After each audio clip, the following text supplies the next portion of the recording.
आज है 28 अप्रैल 2024 दिन रविवार। Welcome back to clean news UP. चलिए देखते हैं उत्तर प्रदेश की 25 फटाफट बड़ी खबरों को। महाकुंभ के लिए तैयार हो रहा प्रयागराज जंक्शन। आज से छिपकी स्टेशन से चलेंगी ये 24 ट्रेन्स। प्रयागराज जंक्शन के प्लेटफॉर्म नंबर 7-8 पर पिलर लगाने का काम शनिवार से शुरू हो गया है। महाकुंभ के लिए जंक्शन के पुनर्विकास के क्रम में इसे किया जा रहा है। इसके कारण 24 ट्रेन को छिपकी स्टेशन शिफ्ट किया जा रहा है।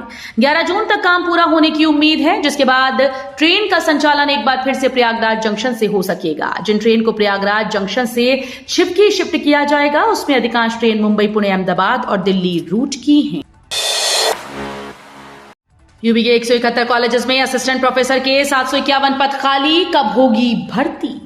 उत्तर प्रदेश के 171 राजकीय महाविद्यालयों में असिस्टेंट प्रोफेसर या प्रवक्ता के 751 पद खाली हैं। इस वजह से वहां पढ़ाई लिखाई प्रभावित हो रही है। उत्तर प्रदेश लोक सेवा आयोग ने अक्टूबर 2020 में 19 विषयों के 128 पदों पर भर्ती के लिए विज्ञापन निकाला था। उसके बाद तकरीबन 4 साल बीतने को आए, लेकिन नई नियुक्ति प्रक्रिया शुरू नहीं हो सकी। वहीं आयोग की ओर से जारी 2024 के भर्ती कैलेंडर में साफ लिखा है कि राजकीय डिग्री कॉलेज में प्रवक्ता की स्क्रीनिंग परीक्षा से संबंधित प्रस्तावित नियमावली को शासन से मंजूरी मिलने के बाद ही भर्ती प्रक्रिया शुरू होगी। गोरखपुर को मिली दिल्ली और बेंगलुरु की नई फ्लाइट, उड़ान 29 मई से। आकाशा एयर की दिल्ली और बेंगलुरु की उड़ान 29 मई से शुरू हो जाएगी। इन दोनों उड़ानों को एयरपोर्ट अथॉरिटी ने मंजूरी दे दी है। गोरखपुर से दिल्ली जाने वाली फ्लाइट गोरखपुर से दोपहर 2:25 पर उड़ान भरेगी, जबकि बेंगलुरु की फ्लाइट शाम 7:20 पर। यहां से उड़कर फ्लाइट रात 9:55 पर बेंगलुरु पहुंचेगी।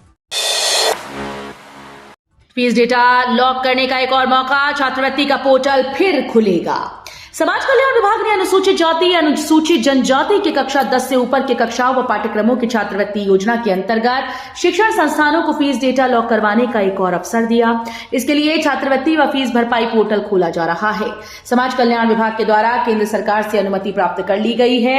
निदेशक समाज कल्याण कुमार प्रशांत द्वारा अवगत कराया गया कि ऐसे विश्वविद्यालय और एफिलिएटिंग एजेंसी जिनके द्वारा मास्टर डेटा लॉक नहीं किया गया है, उन्हें 30 अप्रैल से 3 मई तक फीस लॉक करने का मौका दिया गया है। सड़क पर जैसे ही तेज दौड़ाई गाड़ी, तुरंत होगा चालान, मोबाइल पर मिलेगा मैसेज। यदि वाहन स्वामियों ने तेज वाहन का संचालन किया तो अब उनके मोबाइल पर चालान का मैसेज पहुंच जाएगा। हाथरस के मुख्य मार्गों पर इंटरसेप्टर की मदद से तेज वाहन चलाने वालों पर शिकंजा कसा जा रहा है। शुक्रवार को एआरटीओ ने आगरा अलीगढ़ राजमार्ग पर अभियान चलाते हुए 30 वाहनों के चालान काटे। शासन स्तर से सड़क दुर्घटनाओं में कमी लाने के लिए लगातार प्रयास किए जा रहे हैं। पूरे साल में 14,000 से अधिक चालान काटेगा। बिजली वाले अब घर आएंगे तो जरूर करेंगे ये काम। उपभोक्ता ने चाहा तो आईडी भी दिखाएंगे। बिजली चोरी रोकने के लिए विजिलेंस की टीम छापेमारी करती है। इसके बाद भी लाइन लॉस में कमी नहीं आ पा रही। वहीं कुछ मामलों में विजिलेंस की छापेमारी पर भी सवाल उठता जा रहा है। इसे देखते हुए उत्तर प्रदेश पावर कॉर्पोरेशन ने छापेमारी के दौरान वीडियोग्राफी और फोटोग्राफी कराना अनिवार्य कर दिया है। ई रिक्शा और ई ऑटो को लेकर हाईकोर्ट का महत्वपूर्ण आदेश। इन 2 जिलों में रजिस्ट्रेशन पर प्रतिबंध किया रद्द। यूपी में ई रिक्शा और ई ऑटो को लेकर इलाहाबाद हाईकोर्ट ने महत्वपूर्ण आदेश दिया है। हाईकोर्ट ने आगरा और मथुरा में ई रिक्शा के पंजीकरण पर रोक लगाने की अधिसूचना को रद्द कर दिया। कोर्ट ने कहा कि कानून के तहत ट्रैफिक अनियंत्रित होने के आधार पर ट्रांसपोर्ट अधिकारी को पंजीकरण पर रोक लगाने का अधिकार नहीं। वो ट्रैफिक कंट्रोल करने के लिए यातायात प्रतिबंधित कर सकते हैं, पंजीकरण पर रोक नहीं लगा सकते। जेएनयू का बड़ा फैसला, एनटीए पीएचडी एंट्रेंस टेस्ट की बजाय यूजीसी नेट से पीएचडी में दाखिला होगा। जवाहरलाल नेहरू विश्वविद्यालय ने घोषणा की है कि वो वर्तमान शैक्षणिक वर्ष से अपने पीएचडी कोर्सेज में एडमिशन के लिए एनटीए द्वारा आयोजित पीएचडी प्रवेश परीक्षा के बजाय यूजीसी नेट स्कोर को स्वीकार करेगा। प्रतिष्ठित यूनिवर्सिटी ने राष्ट्रीय शिक्षा नीति 2020 के मद्देनजर ये फैसला किया। शिक्षक नेताओं को बैठक के लिए बायोमेट्रिक उपस्थिति से छूट। शिक्षक नेताओं को बैठक के लिए सुबह व दोपहर में बायोमेट्रिक उपस्थिति से छूट दी गई है। बेसिक शिक्षा निदेशक की ओर से शासन के आदेश का हवाला देते हुए इस पर राहत दी है। सरकारी विभागों के मान्यता प्राप्त सेवा संघों के पदाधिकारियों को शासन विभागाध्यक्ष, कार्यालय अध्यक्ष, मंडलायुक्त व डीएम के स्तर से उनकी मांगों के निराकरण के लिए आयोजित बैठकों में शामिल होना तय है। रेलवे दिल्ली रूट पर चलाएगा मेमो ट्रेन, यात्रियों को मिलेगी राहत। आम और दैनिक रेल यात्रियों को ट्रेन की भीड़ की धक्का मुक्की से निजात मिलेगी। प्रमुख ट्रेन में बढ़ते रश को देखते हुए रेलवे दिल्ली रूट पर मेमू ट्रेन चलाएगा। रेल मंडल प्रशासन मुरादाबाद, गाजियाबाद या आनंद विहार के लिए रेलवे बोर्ड को प्रस्ताव भेजेगा। शुक्रवार को हिंदुस्तान ने रेल यात्रियों को सफर में आ रही दुश्वारियों का मुद्दा उठाया। रेल प्रशासन ने यात्री सुविधा को ध्यान में रखते हुए इस पर गंभीरता से विचार विमर्श किया। दिल्ली रूट की सभी प्रमुख गाड़ियों में लगातार बढ़ रही भीड़ से आरक्षित कोचों में सवार यात्रियों को परेशानी का सामना करना पड़ रहा है। राजनाथ सिंह 29 अप्रैल को दाखिल करेंगे नामांकन। तैयारियों को लेकर हुई बैठक। लखनऊ संसदीय सीट के भाजपा प्रत्याशी राजनाथ सिंह 29 अप्रैल को नामांकन करेंगे। प्रदेश मुख्यालय के समक्ष सुबह 9 बजे सभी लोग एकत्रित होंगे। सुबह 10 बजे राजनाथ सिंह पार्टी रथ पर वरिष्ठ नेताओं के साथ कलेक्ट्रेट रवाना होंगे। प्रदेश कार्यालय से शुभारंभ से लेकर पूरे रास्ते विभिन्न स्थानों पर पुष्प वर्षा, ढोल नगाड़े, शंखनाद के साथ स्वागत अभिनंदन किया जाएगा। सैपऊ में मां भद्रकाली मेला 29 अप्रैल से नहीं होगा कुश्ती दंगल का आयोजन। हाथरस के सैपऊ में हर साल की भांति इस साल भी मातेश्वरी भद्रकाली मंदिर पर 2 दिवसीय मेला 29 अप्रैल से होगा। इस बार कुश्ती दंगल के आयोजन न करने का निर्णय लिया गया है। मां भद्रकाली मेला कमेटी के अध्यक्ष कृष्ण गोपाल शुक्ला ने बताया कि इस बार मेले में कुश्ती दंगल का आयोजन नहीं होगा। 29 अप्रैल को सुबह हर सोमवार की तरह मां के दर्शन, शाम 4 बजे हवन यज्ञ, 6 बजे काली झांकी और रात्रि में देवी का जागरण होगा। पोस्टमार्टम में नहीं खोला जाएगा सिर, स्कैनर से होगा काम। केजीएमयू में ऐसी तैयारी चल रही है कि मोर्चरी में हर शव का सर न खोलना पड़े, सिर पर चोट न होने पर महज स्कैनर से ही काम चल जाए। पोस्टमार्टम हाउस के नए भवन में इसकी प्रक्रिया शुरू करने की तैयारी चल रही है। किसी भी असामान्य मौत के मामले में शव का पोस्टमार्टम कानूनी प्रक्रिया है। इसमें डॉक्टर पूरा शरीर खोलते हैं, सिर भी अलग कर मौत के कारणों की पड़ताल की जाती है।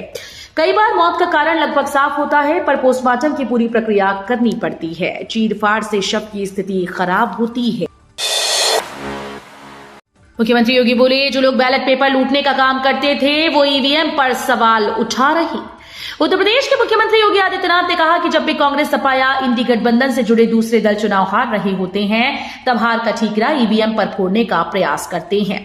मुख्यमंत्री योगी ने कहा कि जो लोग आज ईवीएम को नकार रहे हैं, ये वही लोग हैं जो बैलेट लूटने का काम करते थे। सीएम बोले, पहले की सरकार आतंकवादियों को बिरयानी खिलाती थी, अब देश में पटाखा भी फूटने पर पाकिस्तान देता है सफाई। सूबे के मुख्यमंत्री योगी आदित्यनाथ ने उत्तर प्रदेश की सभी 80 लोकसभा सीटों पर भाजपा की जीत तय होने का दावा किया।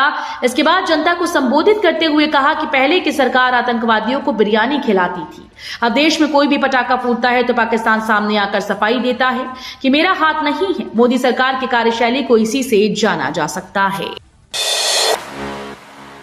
इलाहाबाद हाईकोर्ट की इस भर्ती के लिए तुरंत करें अप्लाई, लास्ट डेट बेहद करीब। इलाहाबाद उच्च न्यायालय सीधी भर्ती के आधार पर अधिवक्ता की 83 पद पर भर्ती करेगा। इन पद पर भर्ती के लिए आवेदन प्रोसेस 15 मार्च 2024 से शुरू हो गई थी। इस अभियान के लिए उम्मीदवार 30 अप्रैल 2024 तक अप्लाई कर सकते हैं, जबकि हार्ड कॉपी जमा करने की लास्ट डेट 7 मई 2024 तय की गई। आवास क्षेत्र को लेकर अचानक एक्टिव हुए अमित शाह, गड़बड़ी की आशंका, पदाधिकारियों को बुलाया कानपुर बुंदेलखंड क्षेत्र की 5 लोकसभा सीटों के साथ गृह मंत्री अमित शाह अब अवध क्षेत्र के 8 संसदीय क्षेत्रों की समीक्षा बैठक भी करेंगे।